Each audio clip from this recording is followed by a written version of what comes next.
In this segment, I'd like to briefly review how we move from freely flowing markets to markets in friction, or just talk a little bit more perhaps about the elements of freely flowing markets. This is a bit of a review from us based upon earlier modules in our course. First, let's consider some of the elements that are required for freely flowing markets.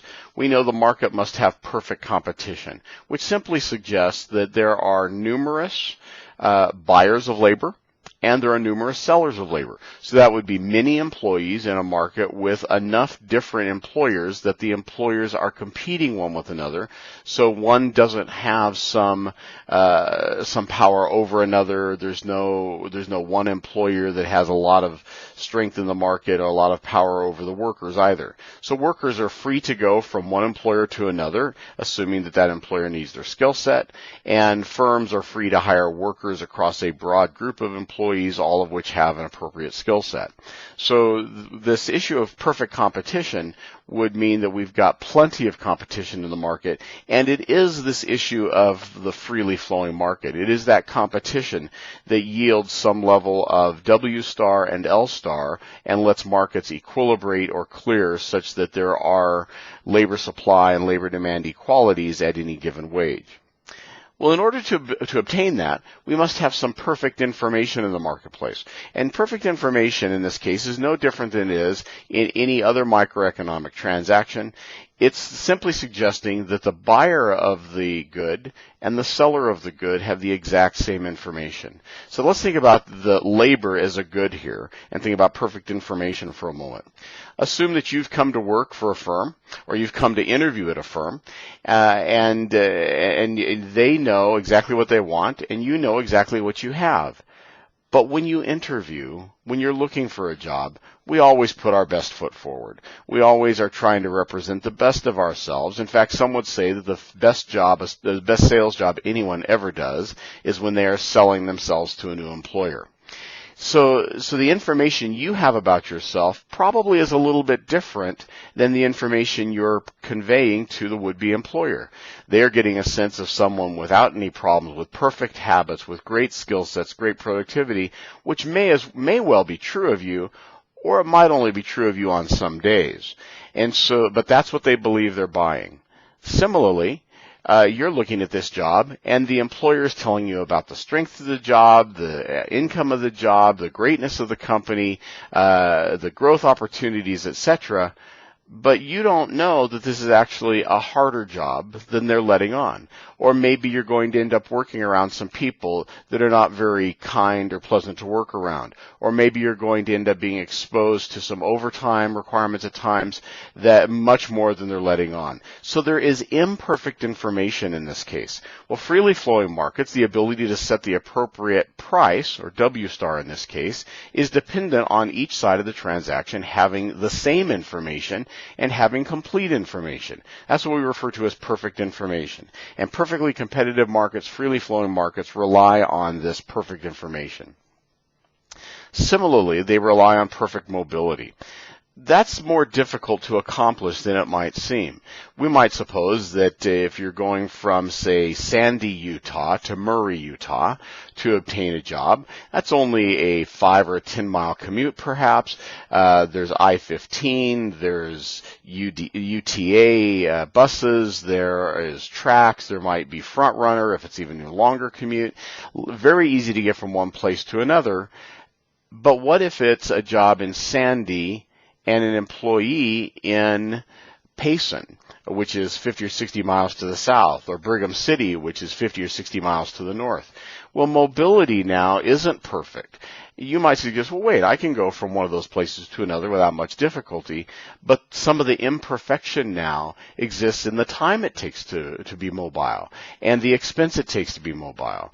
So if you're looking to get a job in Brigham City and you live in Sandy, then that mobility cost in time and fuel and automobile depreciation, etc., that mobility cost you would need to find yourself expecting that would be repaid for by having a higher wage. Well, if we had perfect mobility, we wouldn't have those costs. If we could instantly go from A to B without time or without fuel costs, then we wouldn't have the need for that differential of wage to make up for that cost. So perfect transactions, perfect flows are also dependent upon perfect mobility. They're similarly dependent upon perfect substitutability. This actually is not significantly different than the concept of perfect competition, where we're thinking about the firm having many different employees to choose from, a wide range of employees to fill the role. So there's lots of competition amongst employees for the job, just as there is amongst employers for employees. But we know that a job can be filled by more than just human labor. A job might be able to be filled by some mechanical labor, a robotic. A job might be able to be filled by a reorganization of a production line so that we need fewer workers. A job might be filled by a computer. So there has to be perfect substitutability, which simply means that we know that if the worker with productivity level X costs the firm 100, that similarly a piece of robotics with productivity level X would also cost the firm 100. So there'd be perfect ability to substitute. There wouldn't be a motivation to have one of those forms of production over another. There'd be perfect substitutability. Well, the next item, perfect access to jobs and workers, is similar to what we represented for perfect competition, but sometimes access to jobs and workers doesn't simply mean that there are plenty of them available. It means that there are plenty of them available and they are accessible to us. For example, imperfect access might be that if I'm an electrician, and here is a company hiring electricians, but I'm not part of the union, and the company is a union-oriented firm. They are bound by a collective bargaining agreement with the local union. Then as an electrician, I don't have access to that job because I'm not part of that union, and that firm doesn't have access to me because it is part of a collective bargaining agreement with the union, and it can't hire me, a non-union member. Now, it happens to be in the state of Utah that that's not the case. The state of Utah happens to be a right-to-work state, but there are many states around the country in which that is the case, where those rules or those barriers cause imperfection in this case. Or maybe it's even a little bit more egregious than that. Maybe the access happens to be that I am a black worker, I'm highly skilled, and I'm interviewing with a firm that needs my skill set and is offering a job, but I find that I don't really have access to that job because perhaps it's a discriminatory firm where the decision makers aren't profit maximizers, they're utility maximizers. And so with all of my good skills, maybe with all of my good experience, perhaps I don't have access to that job. We see this far too often in our nation still, but it is part of our market. Finally, the item that we need for perfectly or freely flowing markets is perfect variability in labor costs, which simply means that in this supply and demand mechanism, as the labor supply changes, then we see a change in the wage.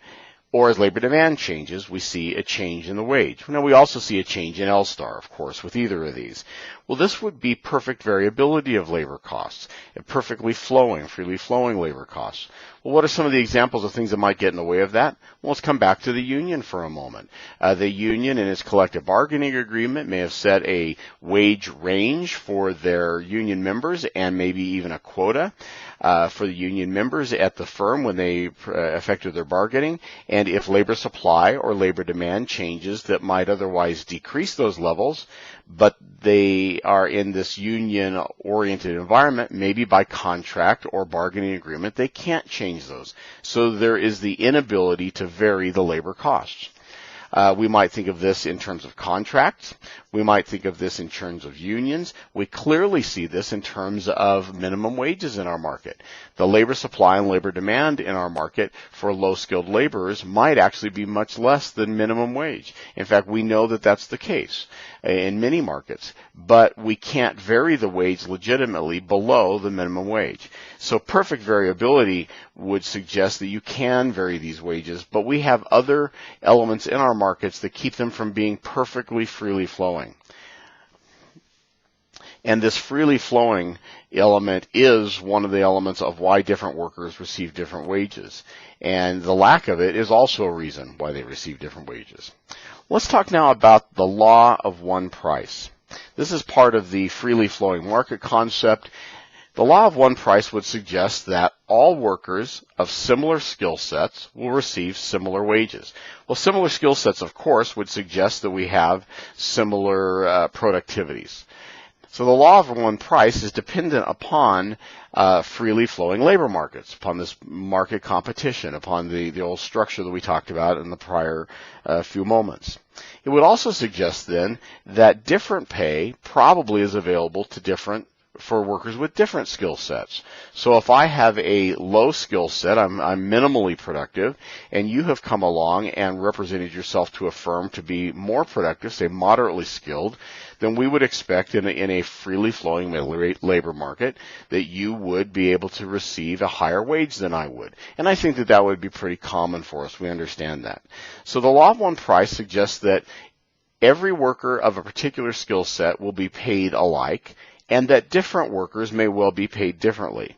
And that we may need to, but remember in this, we may need to differentiate the concepts of wages and compensation. When we talk about wages in labor economics, we may not be talking simply about the cash wage that one receives in a paycheck.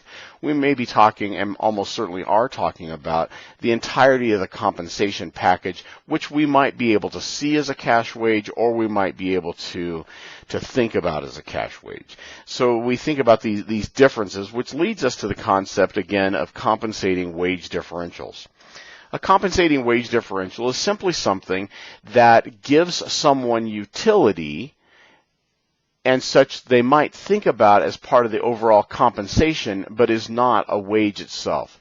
Let's assume for a moment that this is a market of workers in which the W star is equal to $4,000 a month, but that the actual dollar amount of the wages being seen in a paycheck for a worker are only $3,500 a month. Well, if that's the case, then we would expect the compensating wage differential to equal $500 a month, such that we returned to the $4,000 W star. Well, that might be something that we see that's actually dollar denominated, like the value of vacation pay, the value of sick leave, the value of maybe a Costco membership, or the value of employee pension or 401k or healthcare benefits. So that might be easily identified in a dollar value, and we can add that to the actual cash wage that we see in the paychecks, and that's going to bring us up to W star. But sometimes it's not as easy as that. Sometimes it's not observable directly in dollar denomination. Sometimes it's simply utility. So here I am. I'm in a market that is going to pay my skill set at W star, but I have accepted $3,500, which is $500 less than my W star at $4,000, and I've agreed to accept that because the place where I'm going to work gives me extraordinary opportunity for growth. It gives me great stability. It is physically appealing. The air conditioning always works. There's a little bit of music in the background. There's a room that I can go play ping pong or have lunch for free, or maybe I can play billiards. There's a softball team is very competitive with this firm, and it's in the top of the rankings for softball with other firms. And all of these may give me some utility value that I am happy to exchange for that $500. That would be a compensating wage differential. And the compensating factors are all these other utility factors, which may be positive or negative. Perhaps it's just the opposite. Maybe in this W star environment of 4,000, I've agreed to accept a job for $4,300 a month. And on one hand, we might think, well, that's great. That's a $300 premium over what I expected. But when I go to work at this facility, it's actually 70 miles from my home. It's out in the middle of the West Desert. Or it is a facility that has no air conditioning. We're working around toxic chemicals, etc., such that there's some negative utility that this differential in wage, this 300 differential in wage, is helping compensate for. Or maybe there's some training that I need to pay for that I can only use at this firm, so the firm has had to give me extra money to pay for that. I'm going to require a higher income if that's the case. Or just the opposite. Maybe there's some training the firm is going to pay for that I could use at other firms. I would then see that as an investment in my human capital, and I might actually be able to be willing to work for a slightly lower wage, knowing that the firm has given me this investment that I can use to create resources elsewhere. Or maybe I have to have actually a certain set of tools. I'm a mechanic and I need to have a certain set of tools to work on a particular type of equipment for this firm I've gone to work for. And if they don't pay for them for me, then I have to buy them myself, and I expect a higher wage in compensation for that differential. Or just the opposite, they make available to me tools that I would have otherwise expected to have purchased myself, in which case I might be willing to accept a lower wage. So these are the bases of compensating wage differentials. And again, one of the reasons that we think about different workers and receiving different wages.